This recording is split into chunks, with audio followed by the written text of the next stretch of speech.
بسم اللہ الرحمن الرحیم۔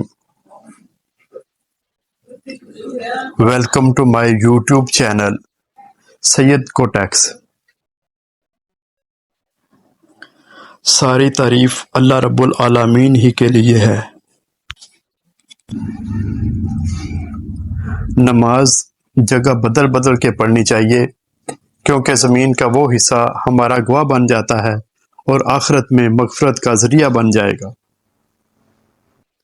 جب اہل جنت اہل جہنم سے پوچھیں گے تمہیں کس چیز نے دوزخ میں داخل کیا، تو ان کا پہلا جواب یہ ہوگا، ہم نماز نہیں پڑھا کرتے تھے۔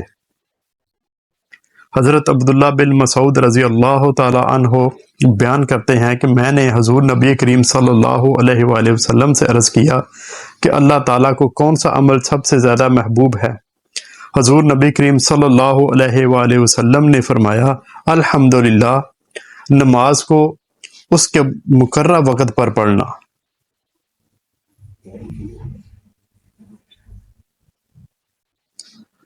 رسول اللہ صلی اللہ علیہ وسلم نے فرمایا، اگر جماعت کی نماز چھوڑنے والے کو یہ معلوم ہو جائے کہ جماعت میں شامل ہونے والے کو کتنی فضیلت ملتی ہے تو وہ ضرور چل کر آئے، خواہ اسے گھٹنوں کے بل آنا پڑے۔ نماز دین کا ستون ہے۔ اسلام اور کفر کے درمیان فرق کرنے والی چیز نماز ہے۔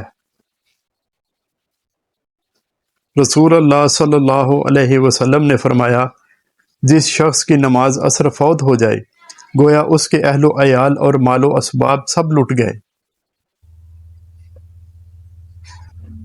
نبی کریم صلی اللہ علیہ وسلم نے فرمایا، جب تمہارے بچے 7 برس کے ہوں تو انہیں نماز کا حکم دو، اور جب 10 برس کے ہو جائیں تو مار کر پڑھاؤ۔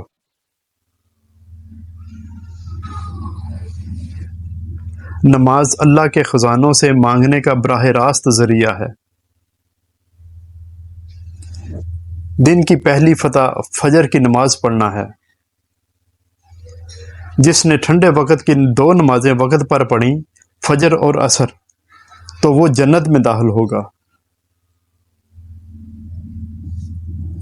رسول اللہ صلی اللہ علیہ وسلم نے فرمایا، وہ شخص ہرگز آگ میں داخل نہیں ہوگا جو سورج نکلنے اور اس کے غروب ہونے سے پہلے نماز پڑھتا ہے، یعنی فجر اور عصر کی نماز۔ نبی کریم صلی اللہ علیہ وسلم نے فرمایا، منافقوں پر فجر اور عشاء کی نماز سے زیادہ اور کوئی نماز باری نہیں، اور اگر انہیں معلوم ہوتا کہ ان کا ثواب کتنا زیادہ ہے اور وہ چل نہ سکتے تو گھٹنوں کے بل چل کر آتے۔ نبی کریم صلی اللہ علیہ وسلم نے فرمایا، سب سے بڑی زیادتی کسی مسلمان کو بے عزت کرنا ہے۔ وہ آزماتا تو ہے، راستے بھی وہی دکھاتا ہے، کیونکہ وہ رب بڑا غفور و رحیم ہے۔ وہ 7ویں آسمان پر رہنے والا رب ہم زمین پر بسنے والوں کا درد ہمارے ساتھ جینے والے انسانوں سے بہتر جانتا ہے۔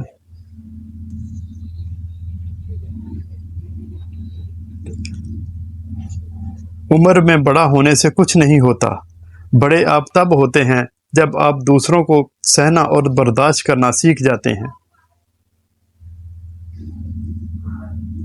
اللہ سے یقین کے ساتھ مانگو اور دعا مانگ کر صبر کرو، کیونکہ تمہیں بہتر نہیں بہترین عطا کیا جائے گا۔